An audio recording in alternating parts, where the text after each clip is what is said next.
निशुल्क नालायक सरकार। जब रवि लामिछानेलाई आफै गिरफ्तारी दिन्छु भन्दै पनि रवि लामिछानेलाई थाहै छैन उच्च अदालतको आदेश आउन भन्दा पहिल्यै घरमा पुलिस पुगेछ हैन। राम्रो गर्नेलाई त तिमीहरूले देख्नै नसक्ने भयो हैन। यो एमालेको सरकार हुँदासम्म साथीहरू कसैले केही नसोच्दासम्म पनि हुन्छ, कसैले राम्रा मान्छे यिनीहरूले थुन्ने लाग्छ। अब हिजोबाट सुनिता दङ्गोलले उसलाई बालेन्सालाई खेद्ने स्थिति छ हैन। रवि लामिछानेलाई थुनामा पठाउन उच्च अदालतको आदेश भनेर आयो हैन। तर त्यो आदेश आउनभन्दा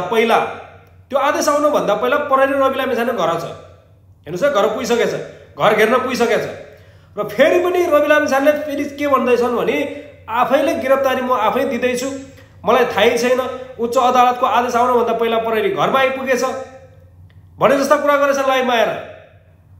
अहिले कस्तो भने एउटै बिहिबारको दिन एउटै व्यक्ति चार ठाउँमा अदालत एकैचोटि उपस्थित हुने जस्तो यस्ता बनाए यिनीहरूले। हेर्नुहोस् अहिले भने रवि लामिछाने भोलि चितवन गएर सबै चिज भन्छु, मलाई के भएको थियो, के गरेँ भन्ने चिजहरू मैले अहिले यहाँ काठमाडौँमा खोल्दिनँ। म चितवन गएर चितवनको जनताले मलाई दुईचोटि जिताएर पठाएको, चितवनको जनतालाई गएर भन्छु भनेर 2 दिन पहिला मात्रै घोषणा गर्नुभएको थियो।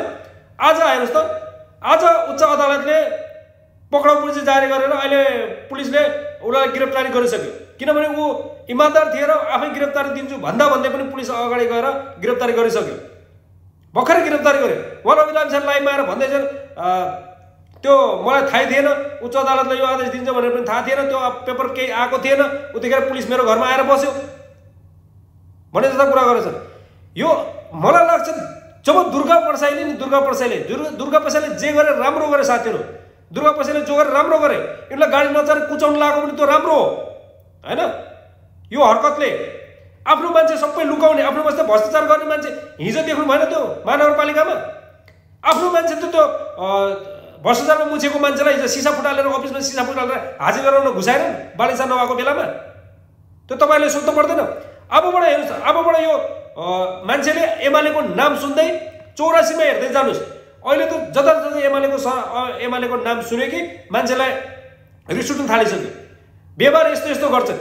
एउटै व्यक्तिलाई एकै दिन चारवटा अदालतमा पनि, त्यसपछि पनि फेरि भएन भनेर आज उच्च अदालतको आदेश उसलाई पेपर पुग्नुभन्दा पहिला, लेटर पुग्नुभन्दा पहिला प्रहरी गएर घरमा बस्न जाने, यो सेटिङ हेर्नुहोस् त।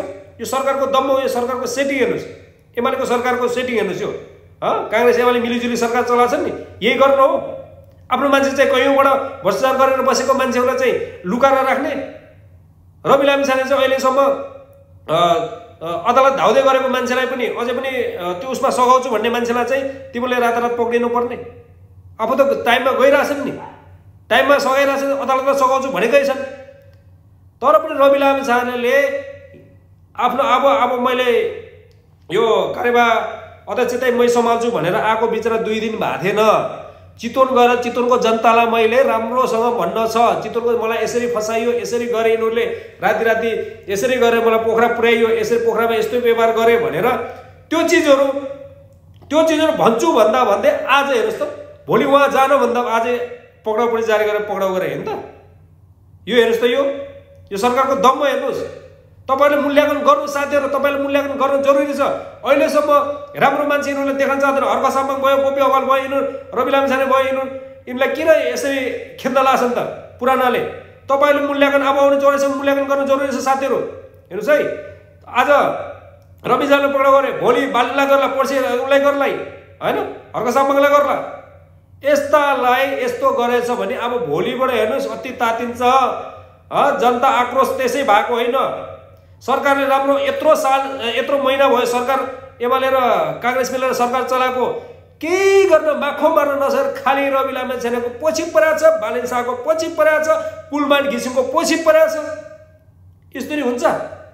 अहिले कुलमान घिसिङलाई उदाउँदै कुलमान घिसिङलाई हटाइयो, कुलमान घिसिङलाई जबरजस्ती हटाइयो। उसलाई एउटा त्यो महानगरकोलाई चाहिँ अधिकृतलाई चाहिँ त्यो अफिसको सिसा फुटाली जबरजस्ती उसलाई कुर्सीमा बसाइयो। यो हो एमालेको सरकारको, मिलिजुली सरकारको नतिजा यही हो। तिमीले नतिजा दिन सकेनौ। अहिले यो खालि रवि लामिछाने यत्रो महिनाबाट खालि रवि लामिछानेको पछि परेर यो सरकारले खालि टाइम वेस्ट गरेको छ। देख्नु भएको छ हजुरले? यो कदापि राम्रो हुँदैन, यो कदापि राम्रो हुँदैन। सबै जनताले जान्न जरुरी छ। सघाउँछु अदालतमा सघाउँछु भन्दा भन्दै आज राति राति गिरफ्तार गर्ने के जरुरी थियो? उसलाई पेपर आउनु लेटर आउनु पर्दैन, उसले हेर्न पर्दैन, सिधै गिरफ्तारी गर्ने। त्यसै कारण दुर्गा प्रसाईले जे गरे सही गरे भन्छु क्या म दुर्गा प्रसाईलाई त्यसै मैले किन सही गरे भनेको भनिदिएको। अस्तिको घटना देख्नुभयो नि, यस्तै गर्ने पर्ने यिनीहरूलाई। अझै दुर्गा प्रसाईलाई धन्न अझै दुर्गा प्रसाद अलिक लेट छोपेर त्यसरी गरेको भए दुर्गा प्रसाद नेताको घर घर घर खुट्टा भात्ते त्यो दिन धन्न बचे। अब बङ्गलादेशमा जस्तो हसिनालाई जस्तो पसिना निकाल्छ नि त्यस्तै निकाल्छन् तिमीहरूलाई। ख्याल गर, बुढेसकालमा खुट्टा भाँचेर दौड्न पनि नदिलान्, लुक्न पनि ठाउँ नदिलान्, इन्डियासम्म पुग्ने पनि ठाउँ नदिलान् जनताले। त्यो चिज चाहिँ ख्याल गर अब।